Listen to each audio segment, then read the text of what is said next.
Story 1. My ex-best friend used and manipulated me for 11 years. Also, context as to how I let this go on for so long and was so naive, as I'm sure anyone who reads this might scratch their head about. I was homeschooled and lived in an isolated area, whereas Sky went to public school and lived in a city. Sky and I also both came from unstable families, which we bonded over and became each other's therapists. This has been weighing on me for a long time, and while therapy and better friends have helped, I can't help but feel like I need to tell the whole story and let it all go, so here it goes. When I was 12, I met my best friend, Sky 12, online. She and I clicked instantly. We had so much in common, and we'd chat for hours every day after school. We were thick as thieves. We lived in the same country but different states, and even though we couldn't physically be together, it was like we grew up together. Sky was my first ever friend, so I didn't notice all the red flags and how awful she treated me, and it took longer than I'd like to admit for me to start noticing the cracks. I was also the first person she considered her best friend because, in her words, her other friends were fake, and she only hung out with them at school because she'd be alone otherwise. One of the first notable instances was when I missed talking to her on her 18th birthday, the first one I'd missed since knowing her because I was struggling with my mental health. She was more upset about me missing her birthday than concerned about my well-being. I thought she was right to be hurt, so I promised to be there in person for her 19th to make it up to her. It would also be special as our first time meeting in person. I was finishing a work placement leading up to her birthday, and the day it ended was when I flew out to be with her. I was exhausted and drained, but I'd promised her this, and I was excited to finally meet my best friend in person for the first time. Things didn't go how either of us imagined or planned. Sky was on her phone the whole time and making demands of me to take her out for food or shopping that I was expected to pay for, as well as cooking for her and being berated for doing it wrong. She left me sitting alone at our table when we were out for lunch while she went to talk to an ex-friend she noticed across the room. Never called me over, never introduced us. Just left me there. I was there for her birthday and to make up for hurting her last year, so I went along with it. Not realizing at the time this went beyond what was normal and healthy for friends. By the end of my visit, we were on better terms again, and she promised to visit me next time. A couple of years passed, and she still never visited, and I noticed more and more red flags. She'd talk about how much I and our friendship meant to her, saying she wanted something to immortalize it and that she'd been thinking about getting a tattoo. Hence, I suggested matching tattoos to immortalize our friendship like she wanted, but she shot me down, saying she'd never get a tattoo with me. But she'd be okay with getting one with her boyfriend, she didn't have one at the time. She also shot down my necklace and bracelet suggestions. A few of the other numerous issues I eventually noticed were that Sky was verbally abusive and highly manipulative, always getting me to spend money on her by buying her gifts online and having them delivered to her. It was the end of the world to her if I didn't, and she always promised to get me something, too, but all I ever got was a keychain. She was jealous and possessive when I'd made some acquaintances, minor friends over the years, convincing me not to spend time with them or conveniently had a crisis when she knew I was supposed to hang out with them. She even stole my phone when I visited her and got mad when she saw I was in a couple of group chats with my other friends. About 2 years ago, Sky hit a rough patch in her life that drove us apart a little, and I stupidly still tried to be there for her when she needed me. Looking back, I wish I'd just let her go then and there. In that time, I'd made a new friend, Gina, 23, and she was everything Sky pretended to be, but real, and she became my second best friend as I was still holding out hope for Sky. When Sky got over the rough patch last year, I finally realized, with Gina's help, how fake and horrible she was and that I was always the one sacrificing and making an effort while she gave me nothing. I called her out on her BS and told her I was done. She tried to placate me and promised to do better, saying she needed me and was sorry. When I wouldn't budge, she tried to act like I was the problem, saying she didn't have this issue with any of her other online friends. After everything we'd been through together, I lost it at being reduced to just another online friend, and I blocked her. It's now a year later, and I've been best friends with Gina for 3 years. We're closer than Sky and I ever were. We're practically sisters, and we're moving in together soon. While I'm grateful to have met Gina during such a difficult time, I wish I'd known her all along, and I never knew Sky. I wish 12-year-old me wasn't so socially inept and isolated that she let herself be manipulated, used and verbally abused. I think about Sky less as time goes on, but while looking at my past doesn't hurt as much now, I'm still damaged from what Sky put me through all those years. And I hate that Gina has to deal with the fallout of that damage, but she's been a saint, and I couldn't be more grateful for her. Sky, wherever you are, you took advantage of my naivety, trust and vulnerability for so long that I don't think I'll ever fully heal from what you did, but in a way, I'm thankful that you showed me I deserve and can have better, and while I'm grateful for that, I hope we don't meet in another life. Story 2. Events during my early teenage years caused me to have social anxiety, depressive episodes and have serious self-esteem issues in adulthood. From the ages of 11 to 15, I went through tough times, mostly at school. I was constantly teased and picked on in late primary and early high school. For whatever reason I don't know. Throughout late primary and early high school, I was frequently picked on, teased, and told I'm ugly, unattractive and undeserving of friendship. I was teased for being overweight. Since those are the formative years in a person's life, events in those years burned a lasting impression in my mind that would wreck my teens and 20s, and still affect me to this day. When I was 12, I really liked this girl. Only problem was, she hated my guts. She openly hated me, and replied to my text messages with hateful language. The same thing happened the following year. I liked a girl and she, her friends, and other peers openly teased me for it. To make things worse, multiple other schoolmates teased me saying that no girl would like me. I strongly believe that is the cause of all my dating difficulties because it planted the impression deep into my psyche that no girl would ever like me. Don't get me wrong, I'm not laying the blame on everyone with 2 X chromosomes. Thanks for understanding. I was teased for being overweight. I was called fat because I was a little chubbier than the average Malaysian kid. Which led me to skip breakfast and meal times at school. I'd just drink cold water because it apparently burned fat. Every day at school was absolute hell. I never really belonged to any group, and I hated group activities because no group would allow me to join. I was more or less denied the opportunity to develop my social skills. Every day I was made fun of, sometimes even physically hit. It didn't help that all of this occurred right around puberty hit, with all the hormones buzzing around and the usual teenage mood swings and shit. What happens during those years will run deep in a person's life. Most of my teachers weren't much help either. This was in Malaysia where I was born, and Malaysian school teachers were usually strict and sometimes borderline tyrannical. I was overwhelmed with the schoolwork they gave me, and they'd shut you down for asking questions. Not to mention my mother, who forced me to take piano lessons which I had zero interest in, and my parents basically didn't give 2 shits about my mental health. In 2009, the year I turned 15, my immediate family and I left Malaysia and moved to Melbourne, Australia. I immediately saw it as an opportunity to start fresh, and leave everything behind. Unfortunately, I was already carrying loads of baggage. I had already developed anxiety, which I wasn't even aware that such a condition even existed back then. On the first day I started in my new school in Australia, I was an absolute fucking nervous wreck. For the first month or so I was quiet and awkward, fearful that I'd be picked on for whatever fucking reason. The good news was that I eventually found my way into a group who welcomed me with open arms because they saw me basically being thrown into the deep end. For the first time in my life I experienced a sense of belonging. Nevertheless, I developed this habit of excessively worrying about what others think of me, and whether or not I had unintendedly offended someone.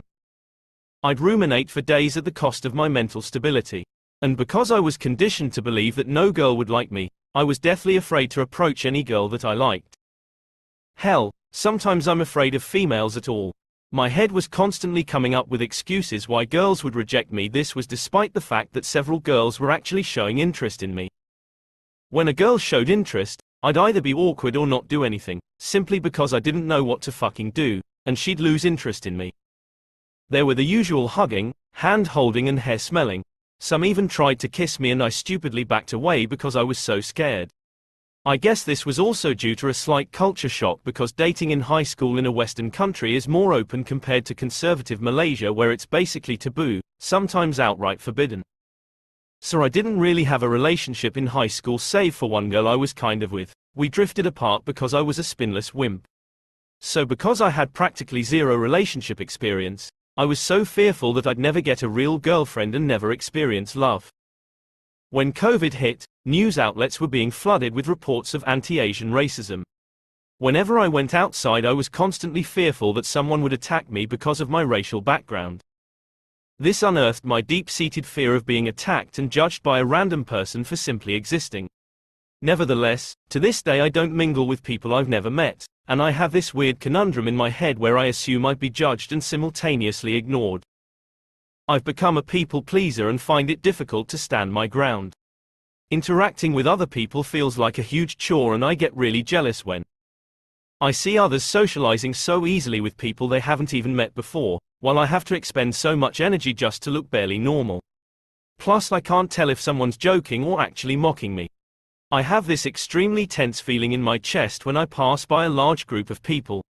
Although people have said to me that I seem like a normal person who's very sociable, it feels like I'm expending energy to interact with other people.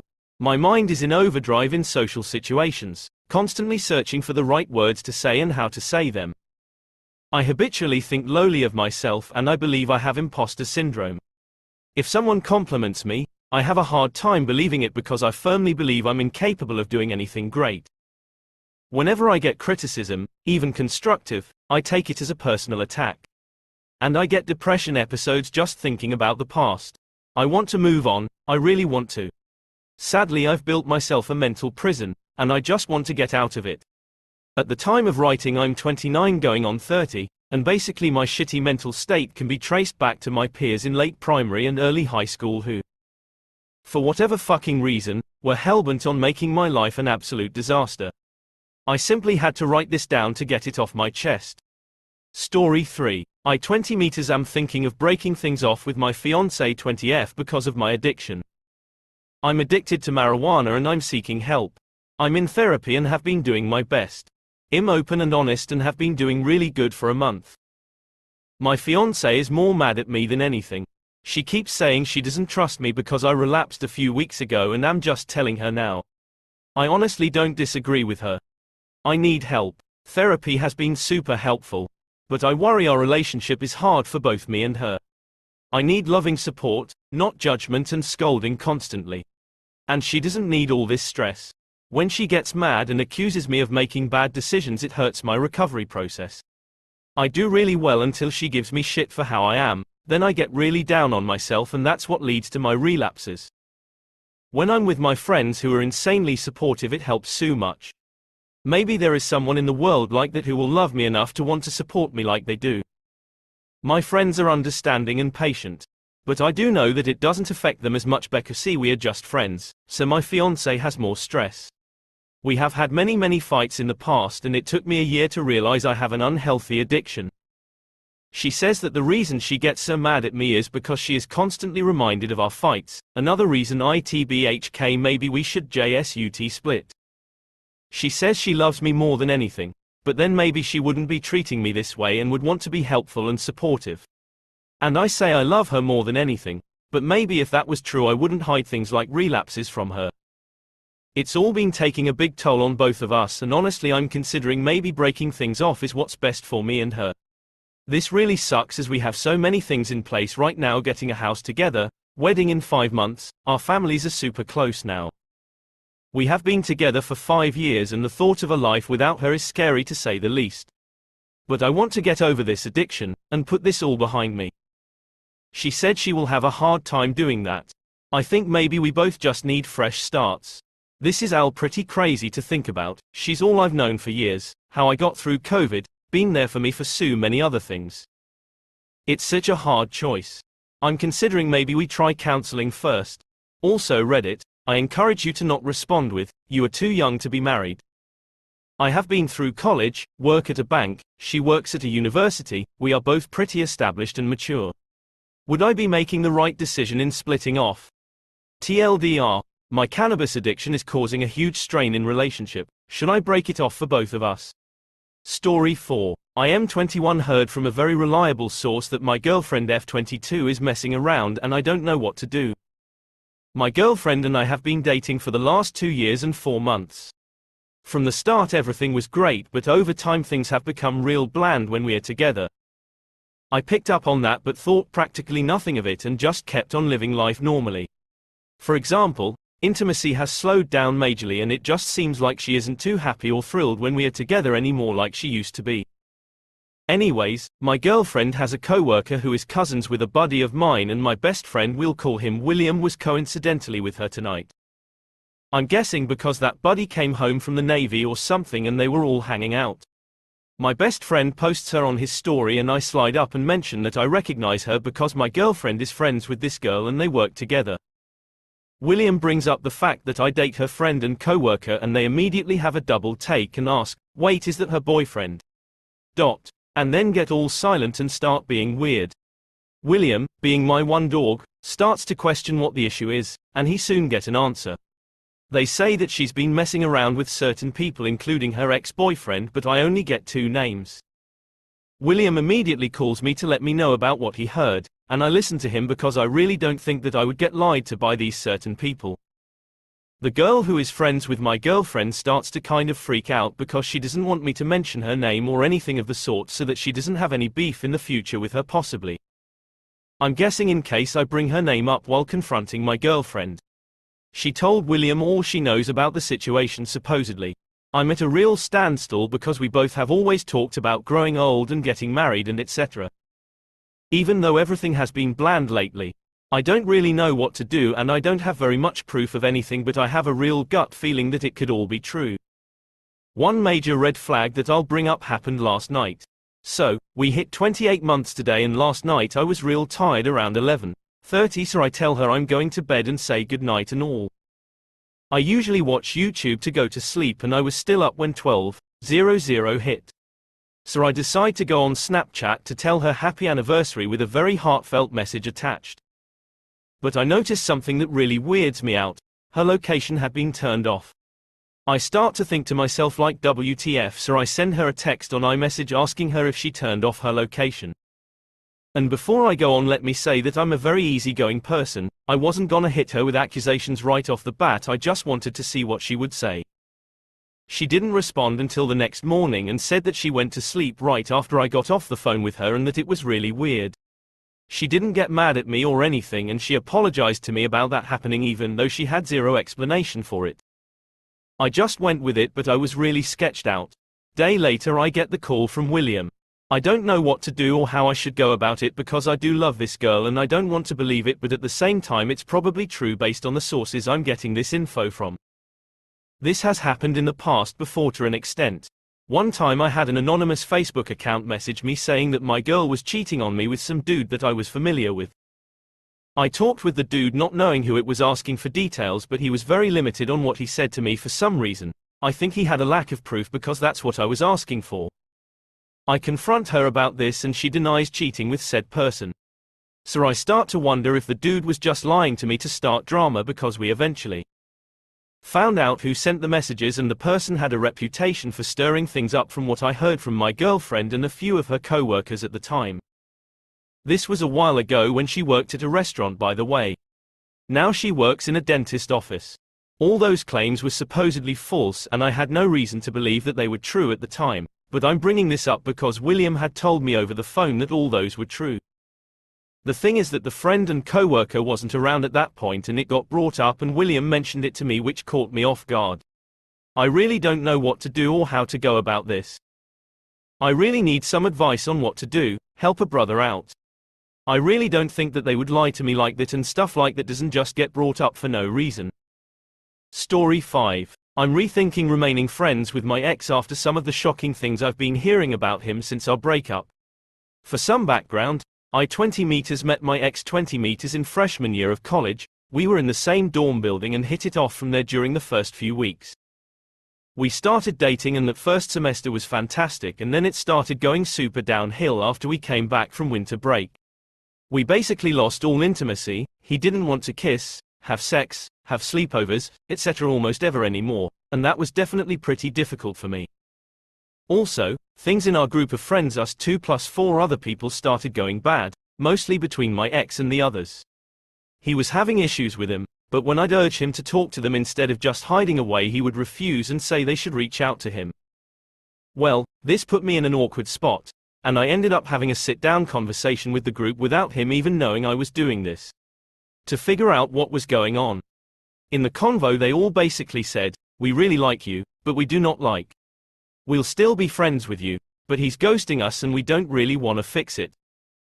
And they gave me a bunch of very valid reasons for them to not like him.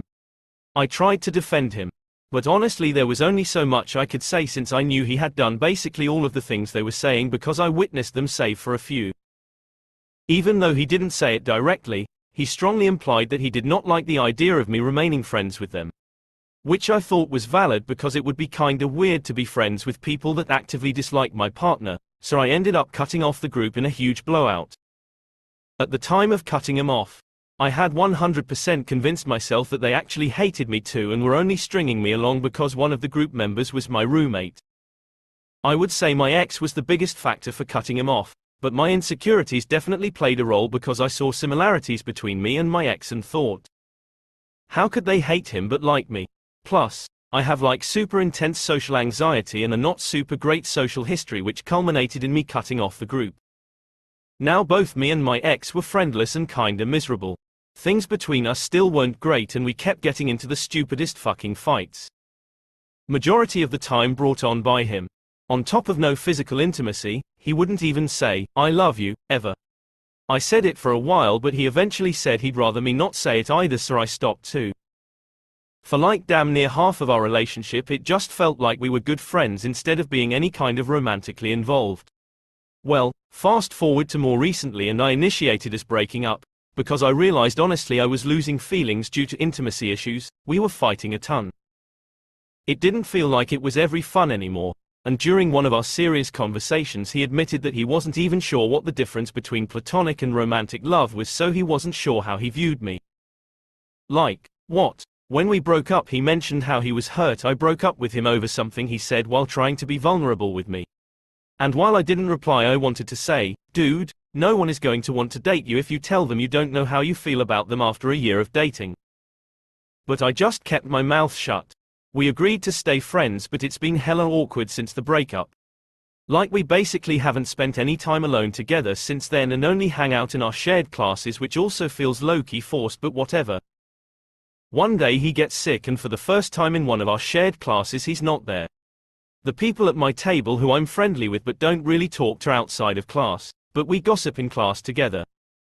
Take this chance to clarify what's happening between me and my ex because they knew we had been dating but we hearing rumors that we broke up. I was like, yeah we did break up like 4 weeks ago but I just didn't know how to bring it up in a conversation, and this is when shit got crazy. Of course, they asked me the typical questions like, OMG are you okay? And, who initiated it? And stuff, but then one of them said, I'm glad you guys broke up TBH because I always felt like he was really mean to you. I'm like, I start diving more into it and they both agree that he treated me like shit. They said stuff like, if you were ever having a bad time it seemed like he wouldn't allow your emotions to exist, and, yeah you guys are sarcastic.